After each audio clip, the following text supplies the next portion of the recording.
everyone, it's Jen. I have some fiber stuff to share with you guys today, some knitting and some project bags that I made. And I wanted to say thank you to all my new subscribers who have subscribed to my channel. I saw that I recently went over 3,000 subscribers, so welcome. But I want to talk about my channel a little bit, and for those of you that are new, just to kind of get this out of the way, I wear glasses because I have seizures sometimes, and or to prevent them. I have mixed connective tissue disease and lupus and arthritis. So, yeah, that's that. Okay, so I've been doing a lot of knitting, and I had really gotten away from knitting for years because of my arthritis. I found crocheting much easier, and especially with the ergonomic crochet hooks. But I started watching a couple podcasts, and it really inspired me to try and pick things up and maybe try some different knitting tools that I'd be able to use better. So a couple of the podcasts, there's a ton of yarn podcasters out there, or fiber podcasters. And the first person I started to watch was Kristen, I believe her name is, from Yarngasm. And she does a lot of knitting as well as sewing. And my background is jack of all trades for crafts, but master of none, really. But I also have background in sewing and knitting and crocheting. So, but she was very inspirational. And then I was watching Nicole, I believe it is, from Hugh Loco. And she has a very interesting podcast, also very inspiring. And she has some tutorials on how to dye yarn and make some project bags, which I'm going to show you some that I've made. So yeah, so I've kind of been really caught up in all of this. I have not been doing as much of my watercoloring and my paper crafting and all the things that are normally on this channel. So I have been very seriously contemplating starting a separate channel for fiber related arts. I mean, in the past I've done, like, I have my pincushion tutorial out there and a few different things, but I'd kind of like your guys' feedback. I'm gonna wait for a while. It's not something I don't think I'm gonna do right away, but it's definitely something I'm thinking about. So what do you think? Would you like it all to be in one channel and stay on the My Blue Bike 101 channel? Or should I split off and have a separate fiber channel that would be knitting, crocheting, sewing type of adventures? So let me know what you think. But today I want to share with you some of the knitting I've been doing, and also my trip to Rhinebeck to the New York Sheep and Wool Festival, which was amazing. So maybe I'll start with that. Every fall, New York hosts the New York Sheep and Wool Festival in Rhinebeck, New York, which is just in a beautiful area of, I don't know, some people would, I live way upstate. So Rhinebeck to me isn't upstate, but some people might consider that upstate. It's much closer to New York City. But it's in a beautiful, just beautiful town on a hillside. It's gorgeous. And so it was my first time attending Rhinebeck, and a lot of people had told me it's going to be very overwhelming. And so I went with really no expectations other than a wish list of things that I wanted to find. I'm very new to, like, sock knitting, and I think that was one of the things when Kristen was showing her socks. I was very intrigued by them, and I'm like, I want to knit some socks, although that seemed very overwhelming to me at the time. But so I wanted to get some wool sock yarns and some different things, and so we went, and it was amazing. The whole thing was amazing. The people were so nice. It was massive. I mean, it's at the Rhinebeck Fairgrounds, which are really beautiful for fairgrounds. And I don't even know how many vendors were there. Hundreds. And just as many people. It was just, tons and tons of fun. And by the end of the day, like, I didn't find everything I was looking for right away. There were so many different things to look at, other than yarn. But by the end of the day, I did find all of the different things I was looking for. And people had told me, don't buy the first thing you see because, there's going to be so much more that you look at. But at the end of the day, I went back to one of the first booths that I had gone to in the morning. And we were there Saturday, which I think is the busiest day. And the yarn I wanted was gone. And it was from a yarn dyer called Cozy Colorworks, C-O-Z-Y. But she had the same colorway in a different yarn, in a worsted weight yarn. And I hadn't bought any worsted weight yarn, and I hadn't really planned on it. But I picked it up. And so this is it. This is actually what I have left. It is super pretty, super squishy. It's 100% superwash merino wool. It has all different kind of maroons, purples, and grays along with the cream color. It's so pretty. So I came home and decided to try and make my first pair of socks, and I figured if I used the worsted weight yarn that I'd be able to see the stitches better, and I wouldn't have as many stitches, and I could figure out what I was doing. And so here are the socks I made. I do not have a sock blocker to show them on, and I actually already wore them once, but they're not really dirty. So these are the socks. And it has a little bit of a garter stitch down the front. And the cuffs are a shush and my heel. So, and they are so soft and squishy. So a couple of things. One, they really weren't that hard. I was surprised.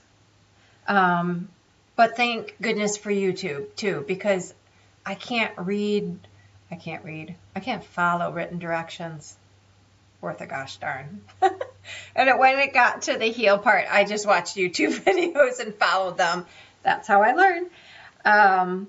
But the leg part and the foot part, you're just knitting round and round the same thing. The pattern was very easy to follow. But what I did, okay, so I have to back up here a little bit. The reason I stopped knitting years ago, I used to knit a lot of mittens. And I used to use the double pointed DPN needles where you have them in the round. And my hands just really, really struggled with that. So I saw a lot of people using the circular needles, so I gave those a try, and it's so much better. For whatever reason, for me, just seems to be a lot less tension when you're working in the round on the cables. So that went really well, much better than expected. And I recently, so I have a daughter, I have two daughters. One just went away to college, and the other one is a sophomore. So one of the reasons too that I've kind of gotten back into knitting, and I'm going to actually some knitting groups, is I'm just finding I have a little more time on my hand. And as my kids are getting older, I'm just needing to find groups of people to socialize with and get together with. So in any case, my daughter went away to college, and on her way, she bought herself a pair of Hunter rain boots. I don't know if you're familiar with them or not. They're very popular over in the UK, I believe. And they're not, that cheap. And I don't even own a pair of boots. We live in the Northeast. It's not a good situation. But I've tried on rain boots before, and they've never been comfortable, and they're always like really heavy. So she had bought herself a pair of Hunter rain boots. I tried them on. They were unbelievably comfortable, and they weren't very heavy. And I, immediately decided I was going to get a pair just for like taking the dogs out in the slush and the rain and running to the grocery store when it's yucky out. So these socks, and they're a little bit roomy, and they're not like the Hunter rain boots have like no cushion in them. These socks are amazing in those boots. Like, I don't have any other worsted weight yarn or the super soft yarn, but I want to get some just so I can make a few pair of socks to wear in my boots, because, and I have other really nice socks, but the wool ones that I knit are the best by far. So those are my socks. And then, so let me show you the project bag I made to go with my socks. And when I skeined up or caked up this yarn, I was looking at it and I was thinking, because I used to do quite a bit of sewing in years gone by, and I knew that I had a scrap of fabric that would match this yarn. And I went down in my basement and found it. Let me just do a close-up here. Remove some of the blowout. I do not have the best lighting in here. So made this super cute bag, and it has Tim Holtz newspaper fabric for the lining. I just came up with this little handle situation here. But the bag itself I made from Nicole's tutorial, which I will link below, which is just one of the best tutorials I've ever watched as far as just getting right to the point and being really crisp and clear about the instructions. Super easy bag to make if you sew, and it's got the little square or rectangle bottom, so it just stands up. But let me see if I can get it. I mean, just it goes perfectly with this yarn. So this yarn is from Cozy Colorworks. Let's see if I can get this up here. It's hand-dyed superwash merino, and it's worsted weight. And I believe they have an online shop. So the other thing I was looking for was I wanted to get some yarn to make a shawl, and I picked up this yarn here, which is a DK weight. Again, it's superwash merino. It is, I wouldn't say it's as soft as squishy as that one, but I just really like the definition of it. It's not really fuzzy, but it is soft for sure. And it is a little springy. So I will show you guys my shawl. Now, I've been knitting and crocheting for quite a, like my whole life, but off and on. I have never ripped something out so many times in my life. I've ripped this out at least 10 times. First, because I used the size needles that the pattern recommended. I did not do a gauge swatch. But I had to rip it out, and then I had to do a gauge swatch, and then I had to switch needles, and whatever. It just took forever, but I am finally on my way. So here it is. Obviously look a lot nicer once it's blocked. And it has this really pretty little eyelet row on there. I will put a link below. This is a pattern that I bought off of Ravelry for a few dollars. And it actually has a leaf edging on it, but I'm going to just continue the pattern as is. I just want those little rows of the eyelet in there. But like when I did the eyelet, like the row before it and the row after it, really have to be pretty. The stitches have to be pretty tight, like tighter than how I'm doing the rest of it. So, I mean, just learning a ton as I'm going here. And I really wanted to give up at one point, but my mom says that, no matter what, you have to persevere and just keep trying and keep trying and keep trying, and you'll finally get there. Just takes time sometimes. So at Rhinebeck, I picked up a few different DK and sock yarns. I'm looking at them over in my cubby. And I also picked up several bare yarns because I've been doing a little bit of dyeing.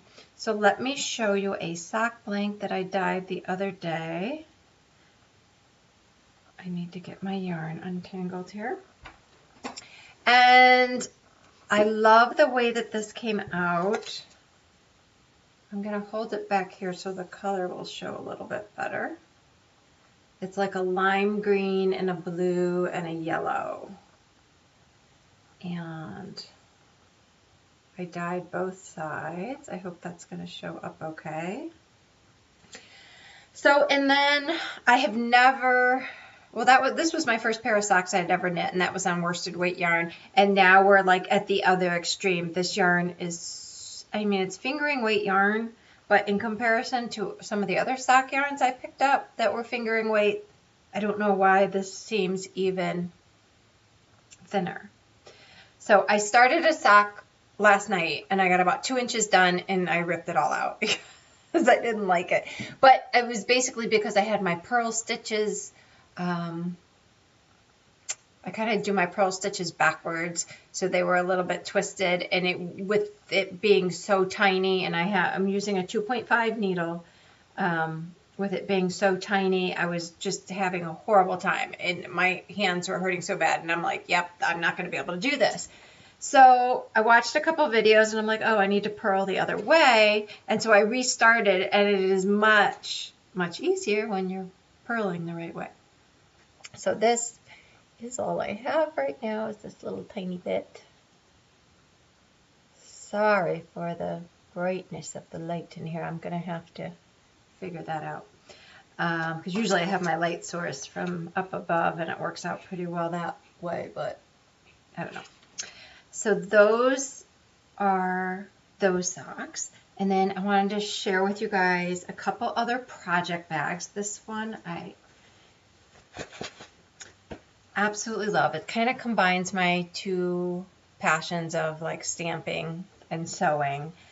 So when the Mama Elephant stamp set, the Woolly Winter, was kind of previewed a couple months ago, I was like freaking out because like it had the one little sheep, and he's knitting the fur off the other little sheep.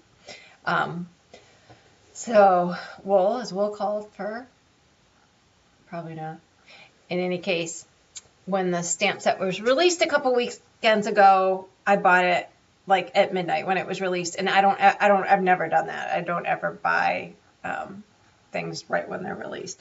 So let me just show you the stamp set, if we can do this without some glare here. So there's the little guy knitting, and there's his friend who has no pants.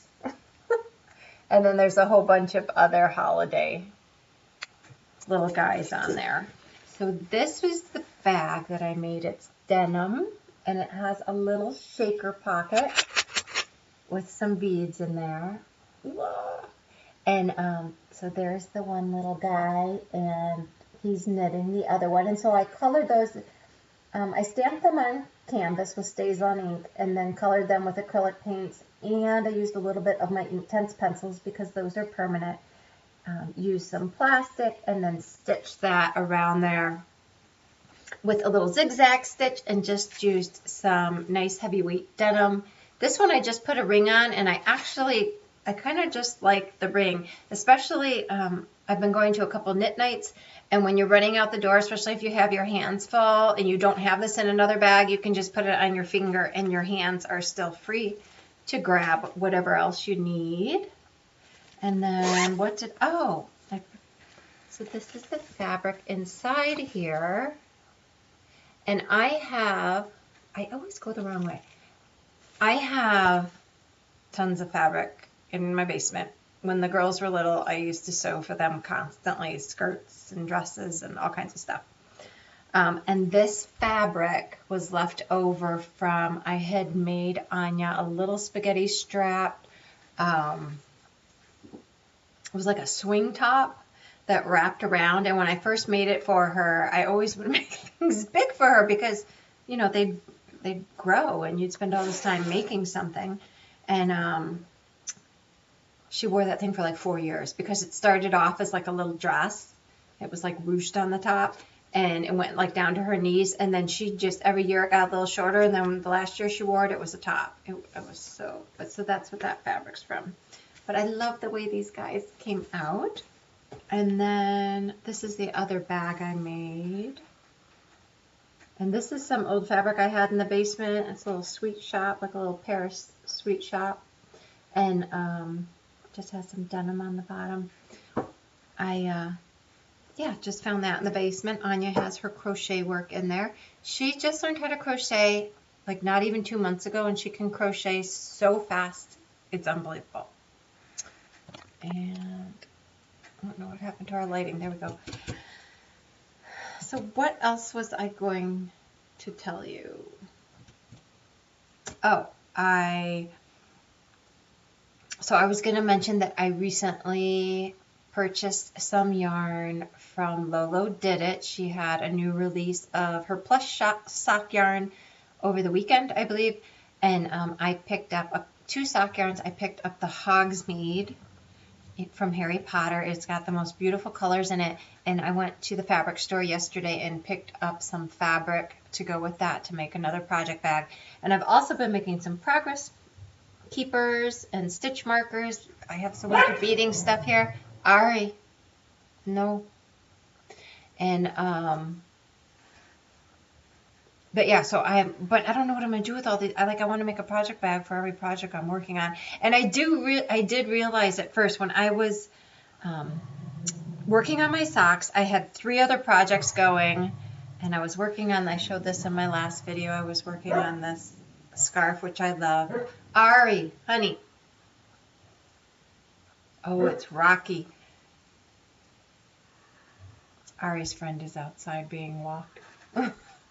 But I mixed up I was making gloves for Anya, and I had put that aside and picked it back up, and then started I knit the second glove with the wrong crochet hook, and had to rip the whole thing out and redo it. And that's when I really realized I need to have my projects in separate bags, so with their hooks, so I don't get confused about what I'm doing. But now I want a project bag for every project. I don't know what I'm going to do with all these project bags. I'll have to gift them or sell them or something. So, again, I have one little paper crafting thing here. I just made a little shaker tag. And if we can do this without some glare here. There he is. There's some sequins and some little micro beads in there. And so he's from that same stamp set, and he's just all covered with holiday lights. And that's all I have for right now. I just kind of wanted to see what you guys think. I mean, I guess it doesn't really matter to me if I have 1 or 2 channels. But yeah, let me know if you guys would like them together, everything together under My Blue Bike, or maybe a separate channel. So you guys have a super great day. I'll talk to you later. Bye.